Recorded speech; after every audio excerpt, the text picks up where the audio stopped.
បាទជំរាបសួរលោកគ្រូអ្នកគ្រូទាំងអស់គ្នាអញ្ចឹងនៅក្នុងវីដេអូនេះខ្ញុំនឹងបង្ហាញពីរបៀបក្នុងការគ្រប់គ្រងគណនីគ្រូបាទនៅតាមសាលារៀនសម្រាប់គណនីប្រព័ន្ធព័ត៌មានអ្នកប្រើប្រាស់សម្រាប់គណៈគ្រប់គ្រងសាលារៀនបាទអញ្ចឹងខ្ញុំចូលនៅក្នុងប្រព័ន្ធហើយរួចរាល់ហើយអញ្ចឹងដំបូងគេលោកគ្រូចុចកន្លែងសញ្ញាត្រី3ខាងលើដែលមានដាក់ថាផ្ទាំងគ្រប់គ្រងបាទលោកគ្រូចុចកន្លែងផ្ទាំងហ្នឹងមកតោះវានឹងបង្ហាញពីគ្រូបង្រៀនថ្នាក់សិស្សវត្តមានគ្រប់គ្រង QR code របាយការណ៍ផ្ទាំងគ្រប់គ្រងចម្រុះទាក់ទងនឹងវត្តមានផ្សេងៗបាទអញ្ចឹងខ្ញុំចុចកន្លែងខាងលើគ្រូបង្រៀនខ្ញុំជ្រើសរើសគ្រូបង្រៀនបាទបន្ទាប់មកលោកគ្រូនឹងឃើញមានគ្រូបង្រៀនជាច្រើននៅក្នុងគណនីរបស់ខ្ញុំនេះប៉ុន្តែដោយសារគណនីនេះគឺគណនីដែលខ្ញុំបានបង្កើតទេបាទអញ្ចឹងបើសិនបើលោកគ្រូដែលជាគណៈគ្រប់គ្រងបាទអត់ទាន់បានបង្កើតគណនីគ្រូទេលោកគ្រូអាចចុចពាក្យថាបន្ថែមគ្រូសញ្ញាបូកកន្លែងនេះបាទបន្ទាប់មកលោកគ្រូគាត់ដែលបញ្ចូលឈ្មោះព័ត៌មានរបស់គ្រូឧទាហរណ៍ឥឡូវខ្ញុំដាក់ឈ្មោះថា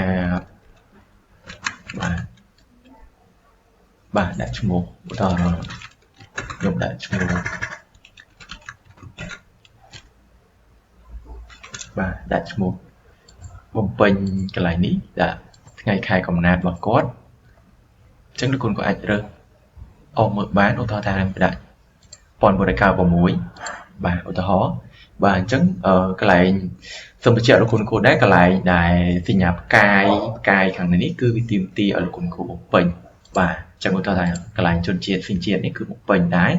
បាទឧទាហរណ៍កន្លែងនេះបើលោកគ្រូចាំពេលក្រោយបំពេញក៏បានដែរចាំឲ្យលោកគ្រូគាត់បំពេញដល់ខ្លួនឯងបាទកន្លែងប្រភេទវិការភាពដូចគ្នាបើសិនបើលោកគ្រូអត់ដឹងពីគាត់ទេអាចឲ្យគាត់បំពេញបានដោយខ្លួនឯងបាទអញ្ចឹងគាត់និយមបំពេញសាកល្បងបន្ទាប់មកកន្លែងនេះដូចគ្នាបើកន្លែងនេះគាត់មានថ្នាក់គាត់បរិញ្ញាថ្នាក់ទីប៉ុន្មានអញ្ចឹងអាចឲ្យគាត់បើយើងបំពេញឲ្យគាត់បានឧទាហរណ៍ខ្ញុំដាក់ថ្នាក់ទី1បាទប្រភេទក្របខ័ណ្ឌបើគាត់ក្របខ័ណ្ឌកម្រិតបឋមឬក៏កម្រិតកិច្ចសន្យាឬក៏កិច្ចព្រមព្រៀងឬក៏កម្រិតឧត្តមលោកគ្រូអាចរើសតាមនឹងបានឧទាហរណ៍ខ្ញុំយកបឋមបាទកន្លែងកម្មប្រាក់ដូចគ្នាបាទកន្លែងនេះអញ្ចឹងខ្ញុំបំពេញនៅកន្លែងណាដែលផ្កាយជាឧទាហរណ៍លោកគ្រូមើលសិនបាទខ្ញុំដាក់ថាជាគ្រូបង្រៀនអញ្ចឹងបើ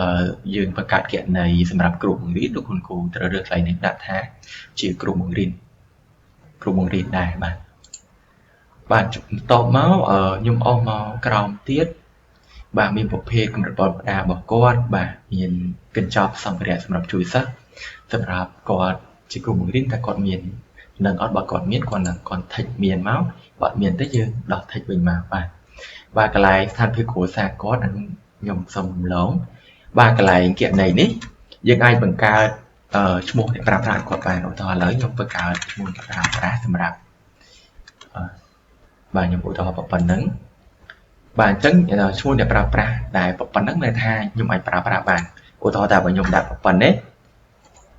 គឺអត់អាចប្រើប្រាស់បានមានថាឈ្មោះគណនីហ្នឹងគឺធ្លាប់បានបង្កើតម្ដងហើយអញ្ចឹងកន្លែងហ្នឹងគឺលោកគ្រូត្រូវដាក់អក្សរបែបម៉េចឲ្យឧទាហរណ៍មានឈ្មោះអញ្ចឹងទៅមាន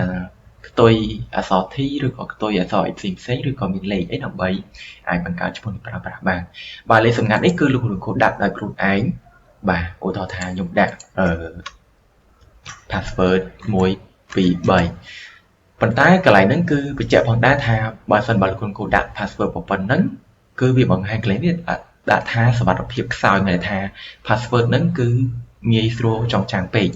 បាទអញ្ចឹងលោកគ្រូអាចដាក់សញ្ញាឧទាហរណ៍ដាក់ថា password បាទខ្ញុំដាក់ថា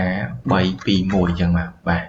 អញ្ចឹងកម្រិតមធ្យមបើសិនបើលោកគ្រូថែមសញ្ញាចេះតិចមកវាសុវត្ថិភាពខ្លាំងបាទឥឡូវខ្ញុំគាត់ដាក់ជាឧទាហរណ៍ខ្ញុំដាក់ប៉ុណ្ណឹងសិនមកបាទកន្លែង email នេះដូចគ្នាបើសិនលោកគ្រូបង្កើតបាទត្រូវដាក់ Gmail របស់គាត់ឬក៏លេខទូរស័ព្ទរបស់គាត់បាទអញ្ចឹងខ្ញុំអស់មកក្រោមបាទអញ្ចឹងកន្លែងនេះលោកគ្រូអាចមើលដែរថាបើសិនបើលោកគ្រូបង្កើតអត់បានសូមពិនិត្យមើលឡើងវិញកន្លែងនេះអញ្ចឹងដោយសារខ្ញុំបានភ្លេចដាក់កន្លែងថ្ងៃចូលបម្រើការអញ្ចឹងខ្ញុំអស់ទៅលើវិញខ្ញុំទៅរកកន្លែងថ្ងៃចូលបម្រើការ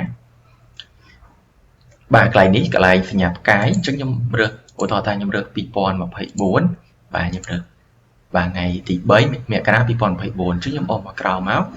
ចឹងវាកន្លែងនេះគឺបង្ហាញថាយើងអាចបង្កើតគណនីនឹងបានសម្រាប់គ្រូបាទគាត់ឲ្យខ្ញុំចុចកន្លែងខាងក្រោមបន្ថែមគ្រូបាទអញ្ចឹងមានន័យថាយើងបានបង្កើតគណនីសម្រាប់គ្រូបានដោយជោគជ័យអញ្ចឹងលោកគ្រូអាចចុចកន្លែងស្វែងរកគ្រូបានអញ្ចឹងខ្ញុំរកឈ្មោះរបស់ខ្ញុំបាទនេះបាទជាឈ្មោះគណនីរបស់ខ្ញុំបាទដែលខ្ញុំបានបង្កើតមិញដោយសារ